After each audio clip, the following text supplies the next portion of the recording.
দিব্যজননীর বিশেষ 10টি রূপের সমষ্টি হল দশ মহাবিদ্যা। মহা শব্দটির অর্থ হল মহৎ এবং বিদ্যা শব্দটির অর্থ হল জ্ঞানের প্রকাশ। মহাবিদ্যার পুরোভাগে 10 সংখ্যাবাচক শব্দটি যুক্ত হয়ে তৈরি হয় দশ মহাবিদ্যা। কৈলাসের গৃহস্বামিনী অর্থাৎ শিবপত্নী সতীর 10টি রূপই হল এই দশ মহাবিদ্যা। এই রূপগুলি হল কালী, তারা, ষোড়শী, ভুবনেশ্বরী, ভৈরবী, ছিন্নমস্তা, ধূমাবতী, বগলা, মাতঙ্গী ও কমলাত্মিকা। এই 10 দেবী হলেন মহাশক্তি তথা নারী শক্তির দশমূর্তি। দশ মহাবিদ্যার 10 দেবী নিয়েই আজকের এই ভিডিও।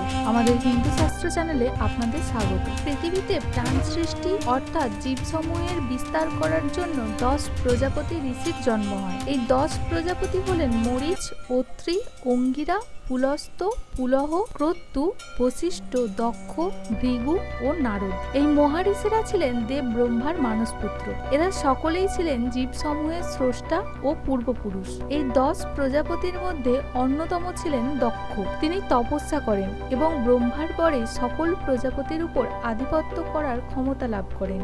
এই দক্ষই সকল পূজা অর্চনার বিধি ও নিয়মের রচনা করেন। প্রজাপতি দক্ষ আবারও ঘোর তপস্যা করেন, তবে এবার তিনি ভগবান ব্রহ্মার নয়, তপস্যা করেন আদিশক্তি। আদিশক্তি প্রসন্ন হলে দক্ষ বর হিসাবে আদিশক্তিকে তার কন্যা রূপে জন্ম নেওয়ার প্রার্থনা করেন। এই বরদান অনুযায়ী আদিশক্তি সতী রূপে জন্ম নেয় দক্ষের পুত্রী রূপে। পরে এই সতীর সাথে বিবাহ হয় ভগবান শিবের, কিন্তু প্রজাপতি দক্ষ ভগবান শিবকে নিজের শত্রু মনে করতেন। তাই মহাদেব এবং দেবী সতীর বিবাহের কিছু পরেই এক মহাযজ্ঞের আয়োজন করেন দক্ষ। তবে এই যজ্ঞে দক্ষ সকল দেবদেবী, গন্ধর্ব, কিন্নর ও অন্যান্য ঋষি মহারিষিদের আমন্ত্রণ করলেও শিব ও সতীকে আমন্ত্রণ করেন না। কিন্তু দেবী সতী যখন জানতে পারেন তখন তিনি পিতার যজ্ঞে বিনা আমন্ত্রণেই যেতে চান। মহাদেব তাকে বাধা দেন, কারণ সেখানে দক্ষ সতীকে দেখে শিব নিন্দা করবে আর সেটা সতীর অপমান হবে। তাই মহাদেব দেবী সতীকে বাধা দিতে চাইলে দেবী সতী প্রথমে কালীর রূপ ধারণ করেন। মহাদেবের মনে ভয় সঞ্চারের চেষ্টা করেন। এতে মহাদেব ভীত না হলে দেবী সতী 10 দিকে বিনাশকারী 10টি রূপে আবির্ভূত হন। সতীর এই 10টি রূপই হল দশ মহাবিদ্যা। এই দশ মহাবিদ্যার প্রথম দেবী হলেন মহাকালী, যার গায়ের রং অন্ধকারের মতো কালো। দেবী ত্রিনয়না, যা অতীত, বর্তমান, ভবিষ্যৎ 3টি কালকে নির্দেশ করে। দেবীর 4 হাতের ডান দিকের হাতে খড়গ ও চন্দ্রহাস থাকে এবং বাম দিকের হাতে চর্ম ও পাশ। গলায় নরমুণ্ডের মালা, দেহ ব্যাঘ্র চর্ম দিয়ে আবৃত থাকে এবং কোমরে কাটা হাতের কটিবন্ধ ধারণ করেন। তন্ত্রে দেবীকে শান্ত এবং উগ্র 2 রূপেই বর্ণনা করা হয়েছে। দেবী কালী সর্বদা মুক্তকেশী থাকেন, যা অনন্ত ব্রহ্মাণ্ডের প্রতীক। আবার কারো মতে এই মুক্তকেশ অনন্ত জ্ঞান ও বৈরাগ্যেরও প্রতীক। দেবী কৃষ্ণকায়া, কারণ তিনি বিশ্ব সংসারের সমস্ত কলুষতাকে হরণ করেন। দেবীর গলায় যে 50টি মুণ্ডের মালা রয়েছে তা বীজ মন্ত্র বা স্বরের প্রতীক, অর্থাৎ দেবী নিজে শব্দ ব্রহ্মস্বরূপিণী। স্থিতি ও গতির সম্মিলিত শক্তি ছাড়া সৃষ্টি সম্ভব নয়। শিব স্থির, তাই তিনি সব স্বরূপ এবং দেবীর গতির স্বরূপ। অন্যদিকে মহাকালী দিগম্বরী, কারণ দেবী নিজে অসীম শক্তির প্রকাশ, তাই তিনি কখনোই আবৃত নয়, অর্থাৎ অনন্ত ব্রহ্মাণ্ড যিনি, তার আবৃত থাকা অসম্ভব। দশ মহাবিদ্যার দ্বিতীয় হল তারা। মহাকালীর পর সতী দ্বিতীয়বার আবির্ভূত হন তারা রূপে। তার গায়ের রং নীল, পরিধান করেন বাঘের ছাল। চতুর্ভুজা দেবী তারার অবস্থান জ্বলন্ত চিতার মধ্যে। তন্ত্রশাস্ত্রে এই দেবী হলেন মহানীল সরস্বতী। পরম জ্ঞান প্রদানকারী দেবী তারা সাধকদের মোক্ষ দান করেন। দেবী তারাকে পথপ্রদর্শক, রক্ষক ও তানকর্ত্রী রূপে পূজিত হন। দশ মহাবিদ্যার তৃতীয় রূপ হলেন ষোড়শী, যাকে ত্রিপুর সুন্দরী নামেও পূজা করা হয়। ষোড়শী অর্থাৎ 16 বছর বয়স যার, এবং ত্রিপুর সুন্দরী অর্থাৎ ত্রিলোকের শ্রেষ্ঠ সুন্দরী যিনি। দেবীর এই রূপ তান্ত্রিক পার্বতী নামেও পরিচিত। দেবী ষোড়শীর এই রূপ 16 প্রকার কামনার প্রতীক। ষোড়শী তন্ত্রে ত্রিপুরা সুন্দরীকে শিবের নয়নজ্যোতি রূপেও উল্লেখ করা হয়েছে। চতুর্ভুজা দেবীর হাত থাকে অঙ্কুশ, তীরধনুক ও পদ্ম। মুকুটে শোভা পায় অর্ধচন্দ্র। তিনি পূর্ণাঙ্গ ও পূর্ণাঙ্গতার স্বরূপ। দশ মহাবিদ্যার চতুর্থ রূপ হল ভুবনেশ্বরী। নামও এই দেবী পীতম্বরী, কখনো বা পরনে থাকে রক্তাভ বস্ত্র।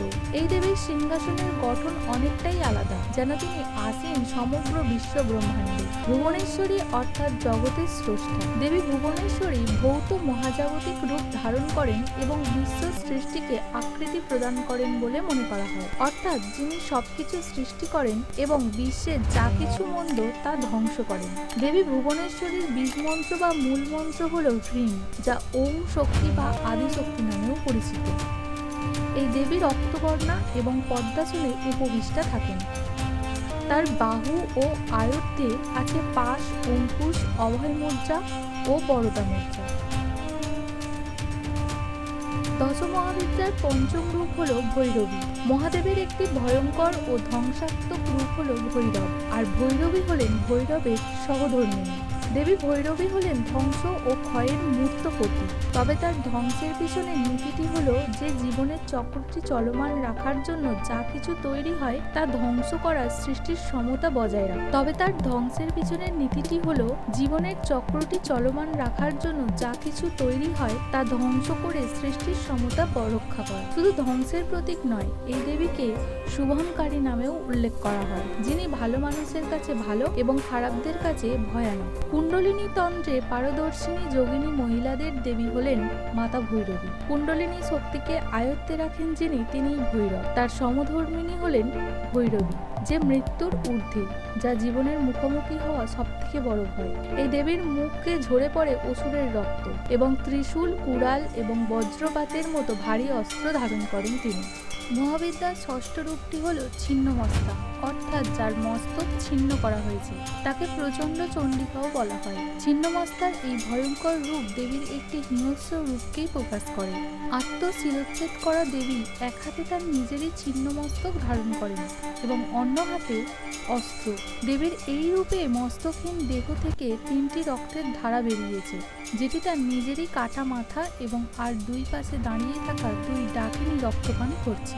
দেবীর এই মূর্তির আরাধনায় কুণ্ডলিনীর জাগরণ হয়, অর্থাৎ সূক্ষ্ম শরীরের মধ্যে সুপ্ত আধ্যাত্মিক শক্তির সাথে জড়িত হয়। যোগীদের দ্বারা তান্ত্রিক উপাসনার মধ্যে সীমাবদ্ধ এই দেবীর পূজা। দশমহাবিদ্যার সপ্তম রূপ হল মা ধূমাবতী। দেবীর এই রূপ একটি বৃদ্ধা কুৎসিত বিধবার ভয়ঙ্কর দিককে উপস্থাপন করে। দেবী ধূমাবতী অশুভ লক্ষণের সাথে জড়িত, অর্থাৎ মা ধূমাবতী মহাপ্রলয়ের সময় নিজেকে প্রকাশ করেন। মহাশূন্যতা যা সৃষ্টির আগে এবং বিলুপ্তির পরে থাকে। তিনি কোমল হৃদয়ের এবং বরদানকারী দেবী। তার কুৎসিত রূপ ভক্তকে ঊর্ধ্বগতির বাইরে দেখতে এবং শেষ পর্যন্ত অভ্যন্তরীণ সত্যের সন্ধান করতে শেখায়, যা সবচেয়ে গুরুত্বপূর্ণ।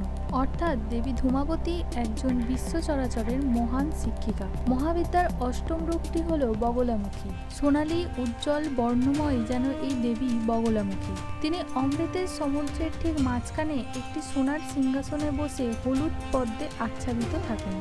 একটি অর্ধচন্দ্র তার মাথায় শোভা পাচ্ছে। পীতম্বরা এই দেবী সম্মোহিনী শক্তির প্রতিনিধিত্ব করেন। তিনি সবকিছুকে বিপরীতে পরিণত করার ক্ষমতার জন্য পরিচিত। যেমন বেশি কথা বলাকে নীরবতায়, অজ্ঞানতাকে জ্ঞানে, পরাজয়কে বিজয়ের রূপ দেন। উচ্চকোটির তান্ত্রিকরা এই দেবীর সাধনায় সিদ্ধি লাভ করায়। মহাবিদ্যার নবম রূপ হল দেবী মাতঙ্গী। দেবী মাতঙ্গী হলেন মা সরস্বতীর তান্ত্রিক রূপ, যেখানে মা সরস্বতীর শক্তি শিক্ষা, ভাষা এবং শিল্পকলার দিকে পরিচালিত হয়। সেখানে দেবী মাতঙ্গীর শক্তি ব্যক্তির অভ্যন্তরীণ চিন্তা ও বক্তব্যের পৃষ্ঠপোষক। দেবী মাতঙ্গী সকল নিয়ম থেকে মুক্ত এবং স্বয়ং অধিপতি। তিনি বর্ণ বহির্ভূত লোকেদের দ্বারা পূজিত দেবী, যারা সামাজিক বৈষম্যের শিকার। সবথেকে গুরুত্বপূর্ণ বিষয় হলো সমাজের গোড়া নিয়মের বাইরে এবং উচ্চতর প্রজ্ঞার প্রতিনিধিত্ব করে সমাজে সমতা বজায় রাখেন। সবাই একই এবং এক। মহাবিদ্যার দশম রূপ হলো দেবী কমলা। দেবী কমলা হলেন মা লক্ষ্মীর তান্ত্রিক রূপ। মা লক্ষ্মী আনন্দ এবং সমৃদ্ধি প্রদান করেন। তিনি জল কাদায় জন্মানো পদ্মের উপর আসীন থাকেন। পার্থিব সকল সুখ থাকার সত্ত্বেও জগৎ থেকে বিচ্ছিন্নতার প্রতিনিধিত্ব করেন তিনি,